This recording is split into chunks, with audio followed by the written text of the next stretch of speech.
There's a great deal of anger and resentment in the United States. There has been for years. There's been trauma since 9/11. There's been the Great Recession of 2008, 2009. There's been the instability, such as the pandemic and afterwards. But let's be very clear here that what Donald Trump did was not have a debate on issues, was not actually to even present the facts on immigration. Indeed, actually, he presented misinformation on immigration and the economy, but he exploited that anger and resentment. And we need to be clear that in part, in fact, large part, this is a failure of the American political system.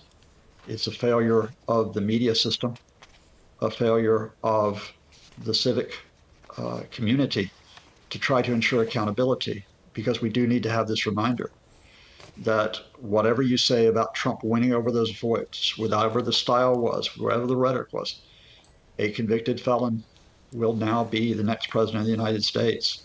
A man who was found guilty of defamation over sexual assault will be the next president. A man whose business was convicted of fraud will be the next president.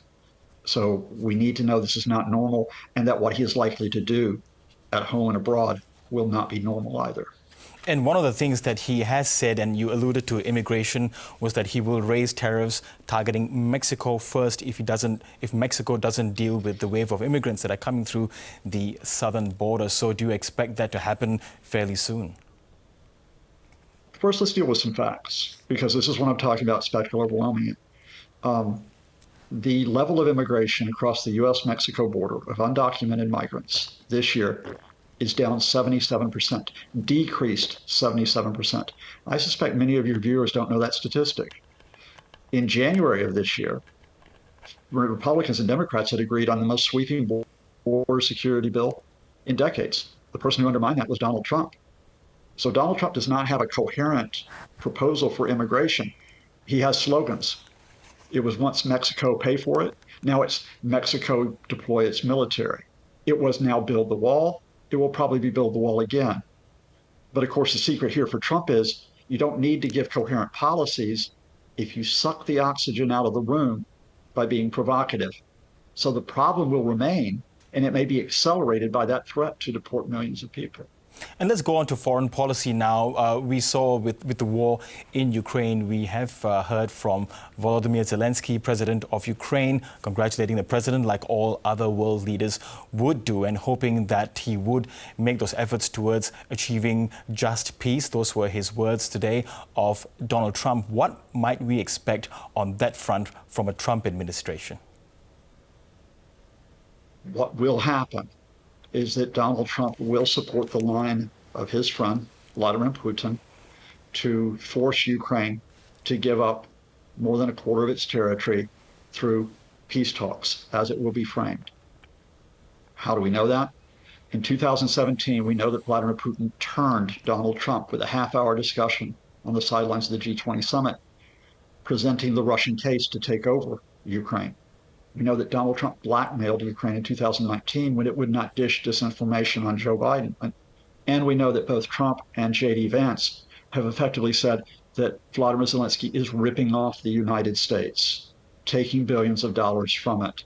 So I think one of the first actions will be not that we will have peace talks in any sense of getting a Russian withdrawal, of getting back Ukrainian sovereignty, but probably trying to get something similar to the partition that we had between West Germany and East Germany during the Cold War.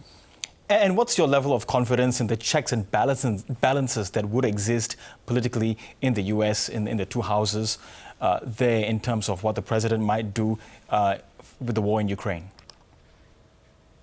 Well, I think the fact here is that even if the Democrats take the House, that's only possibly something where you can limit what Trump can do.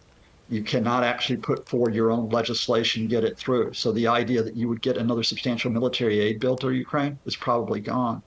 But let me just take up your point on a wider point of view. This issue of checks and balances on foreign policy and domestic policy, Trump doesn't want any checks or balances. If we were to look at that Project 2025 document, if anybody read all 900 pages, this is the attempt to bend U.S. agencies and bend the U.S. Congress to the will of one person who conducts foreign policy not for the sake of the U.S. system, but for the sake of Donald Trump. We know that the U.S. and Iran, they're not particularly keen on more direct confrontation against the backdrop of the war in Gaza and also Israel's offensive in Lebanon. Do you think Donald Trump might be able to reach out to that regime in Iran? No, I think, again, when you talk about Trump's transactional politics, what you have is, on the one hand, in his term in office was this maximum pressure to try to break the Iranian regime. But then the idea would be, I can meet the Iranian president, and that will bring peace. Now, the problem here is this isn't like North Korea, who will respond to that by inviting Trump to come visit them. The Iranian regime will not invite Trump to come across. And then we have the risk of unpredictability, because Donald Trump could step back from confrontation or he could seek it. Remember, in 2019, American warplanes were only hours away from strikes on Iran when Trump got cold feet. That era of unpredictability could be back when it comes to Iran-US relations.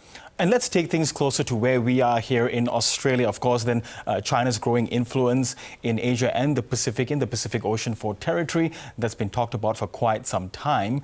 I know that Joe Biden did host Pacific leaders when he was president, well, he is still president for now. Do you see Donald Trump pulling back, given the vast financial resources it takes to station troops, but also warships in that part of the world? I think there's going to be an unpredictability on two fronts. I think the first is, and you'll probably discuss this elsewhere, it's going to be tariffs. It's going to be how tariffs would affect the Asia-Pacific region and Australia. But in the military sense that you're talking about, the Trump line is going to be, Japan is ripping us off, South Korea is ripping us off, Taiwan is ripping us off. Why are we paying to defend them? Now, the U.S. Pentagon in the first term held out against Trump doing that. But of course, what Trump and his advisors want to do is politicize the military, take over the Pentagon.